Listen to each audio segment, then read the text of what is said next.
Bismillahirrahmanirrahim. Assalamualaikum warahmatullahi wabarakatuh. Selamat pagi anak-anakku sekalian. Semoga dalam keadaan sehat selalu. Untuk pembelajaran hari ini berbeda dengan pembelajaran seperti biasanya karena kita dalam keadaan pandemi dan itu harus kesehatan kita harus dijaga dengan baik. Oke, sebelum kita memulai untuk pembelajaran, mari kita berdoa dulu agar dalam pembelajaran ini apa yang Bapak jelaskan bisa dipahami oleh kalian dan dipermudah dalam pembelajarannya. Berdoa mulai.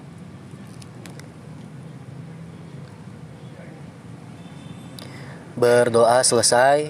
Oke, untuk pembelajaran hari ini kita masuk ke dalam mata pelajaran komunikasi bisnis di pertemuan pertama.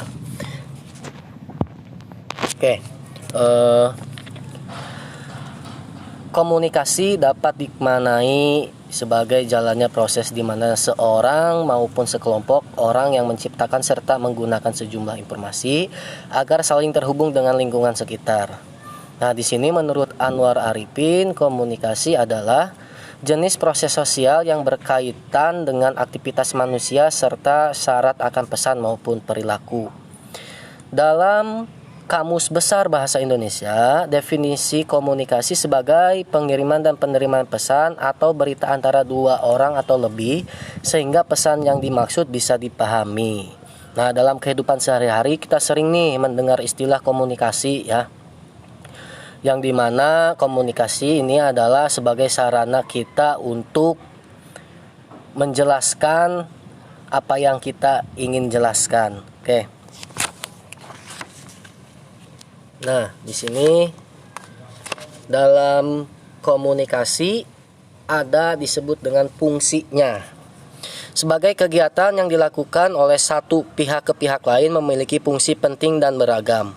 Nah, fungsi komunikasi secara umum antara lain sebagai berikut. Yang pertama adalah to inform atau menginformasikan, yaitu memberikan informasi kepada orang lain tentang suatu peristiwa, masalah, pendapat, pikiran, segala tingkah laku orang lain dan apa yang disampaikan orang lain. Yang kedua adalah to influence atau memengaruhi. Nah, di sini fungsinya adalah memberikan pengaruh kepada orang lain. Kegiatan komunikasi terlebih yang bersifat persuasif atau membujuk orang lain akan memengaruhi segala bentuk sikap dan perilaku orang lain agar mengikuti apa yang diharapkan pemberi informasi. Yang ketiga adalah to educate atau mendidik. Di sini komunikasi sebagai syarat pendidikan karena dengan berkomunikasi manusia dapat menyampaikan segala bentuk pengetahuan, ide, atau gagasan kepada orang lain. Yang keempat adalah menghibur atau to entertain, berfungsi untuk menghibur dan menyenangkan hati orang lain. Yang kelima adalah mengolaborasi atau to collaborate, menciptakan adanya kerjasama bisnis baik perorangan maupun secara organisasi. Nah, di sini jalinan komunikasi yang baik membuat hubungan bisnis dapat berjalan dalam jangka waktu yang lama. Yang keenam adalah mengintegrasi atau to integrate. Ya, komunikasi dapat menjembatani perbedaan suku ataupun bangsa dalam upaya memperkukuh hubungan dan pemerataan informasi. Nah, di sini ada pula yang dikatakan unsur-unsur komunikasi. Nah, yang pertama nih adalah komunikator.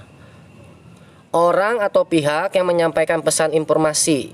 Nah, di sini komunikator harus berusaha untuk dapat menyampaikan pesan dengan baik sekaligus memperhatikan kepada siapa pesan tersebut disampaikan sehingga pesan dapat dengan mudah dipahami. Nih, di sini ada beberapa hal yang perlu dimiliki. Yang pertama adalah menguasai teknik bicara atau menulis untuk menyampaikan pesan. Tujuannya agar jelas ketika dalam penyampaiannya. Yang kedua adalah memiliki pengetahuan luas mengenai pesan yang akan disampaikan. Nah, jadi ketika kita akan menjelaskan sesuatu, kita harus menguasainya dulu materinya, intinya seperti apa.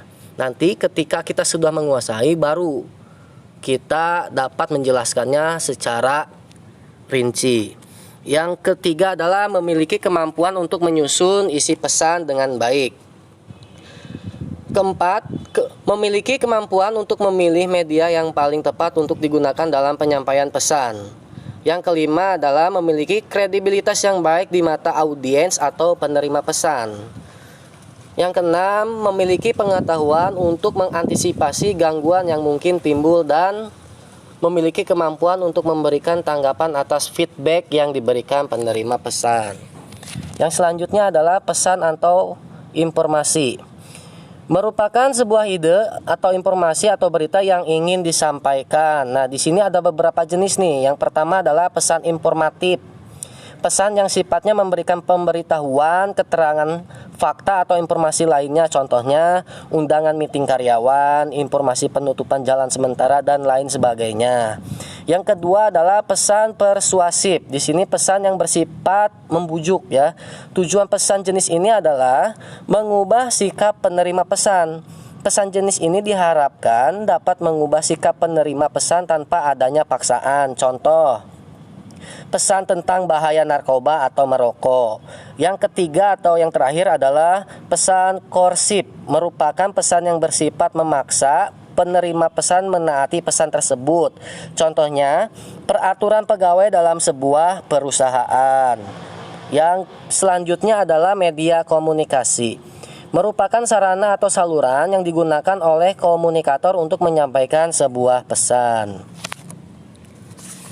Lalu selanjutnya di sini ada komunikan.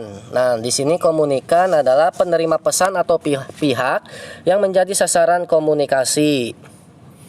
Yang kelima adalah respon. Tanggapan dari komunikasi akan mengukir apakah komunikasi berjalan dengan baik atau tidak, apakah komunikan memahami pesan yang disampaikan, dan apakah tujuan komunikasi tercapai sehingga terjadi two-way communication atau proses komunikasi dua arah. Nah, mungkin itu adalah penjelasan dari Bapak untuk pertemuan pertama. Kita lanjutkan di pertemuan kedua selanjutnya. Baik, untuk anak-anakku sekalian, cukup dari Bapak penjelasan. Mudah-mudahan apa yang Bapak sampaikan bisa diterima dengan baik, dan mohon maaf bila ada kekurangan dalam penjelasan. Assalamualaikum warahmatullahi wabarakatuh.